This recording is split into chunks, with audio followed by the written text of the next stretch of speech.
Okay, if our flow data leads us to a curve that looks like this, it's clearly not a power function. It's going to be very clearly not be exponential. It's not going to have any of the characteristics that we want. But we know, among other things, that a power function has zero slope at the origin. So if there's a place on this curve where we reach zero slope, which there will be because at some point the curve will, or the flow will stop and the depth will stop changing, which means that the depth is going to remain constant from then on. If this is the first place at which the slope is zero, so I could say this is the first zero slope that we encounter on the graph, the point at which we are pretty sure the slope has reached zero. And we can actually determine that by looking at the slope graph.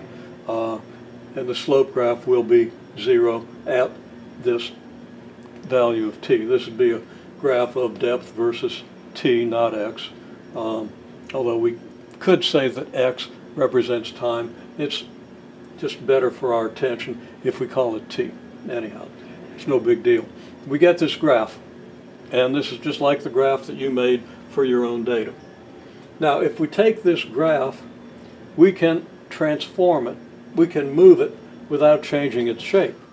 What we want to do is move it without changing its shape so that this point of zero slope goes to the origin, and the graph, instead of being in the negative direction, is in the positive direction, like the graph of a power function with a zero slope at this point. So we're going to do that. So I gave you the instruction now in order to understand how to move the graph.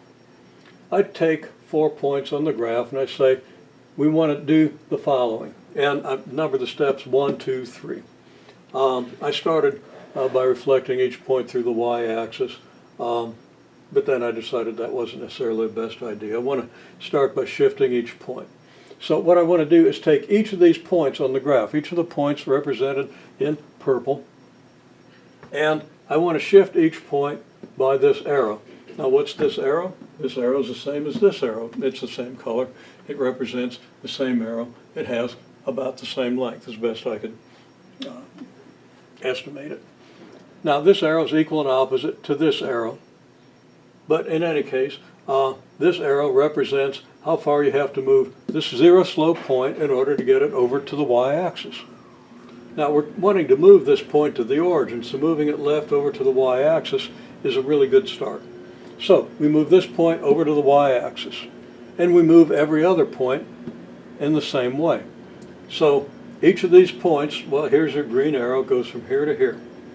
So each of these points here translates, well, I don't have green arrows now, but each of these points translates according to the green arrow. So we take this point, apply the green arrow, that moves it to the y-axis. We take this point, apply the green arrow, that moves it, well, obviously to the left of the y-axis, since this point is to the left of this one, and it moves these 2 points. So we have these 4 points right here, which kind of give us this curve. Okay, so we've got the same shape. Curve has the same shape if we draw it through the points in the same way we drew this one. Then what do? We shift each point by this downward vertical shift. Okay, so right here is the downward vertical shift, and this is the distance. This shift goes through a displacement that takes this point to the x-axis. Now, since we moved this point over here, if we move it down that distance, it's still going down to the x-axis, and it's going vertically, which means since it's on the y-axis, if we move it vertically down to the x-axis, it's going to end up at the origin, isn't it? So this point here takes this vertical displacement downward. This one the same thing, this one the same thing, this one the same thing, and now our curve is this. Then what do? We reflect through the y-axis. So we take this point through the y-axis to an equal distance on the other side, moving always perpendicular to the y-axis. We do the same with this point, we do the same with this point, And I think I have 1, 2, 3. Okay, well, and yeah, we got a fourth point, but that's the origin, and the origin's already on the y-axis, so when we reflect it, it doesn't have to go anywhere. So we got 1, 2, 3, 4 points on our graph. Now we draw the curve, and now we've got a curve that we can test to see if it's a power function. And if this is a power function, then we can use these shifts to construct, well, to get the algebraic expression for the function in a way we might not actually have time to get to in this course, but in a way you'll see in subsequent courses if you haven't already. So now we can test this thing to see if it's a power function. Take a couple of doubling x values, see what the ratio is. Double the x value again, see what the ratio is. Doesn't look like this one is a very good power function, just taking a look at it. But if you do this for the actual flow data, you will get a very good power function.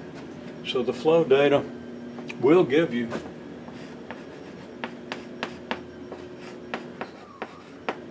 an excellent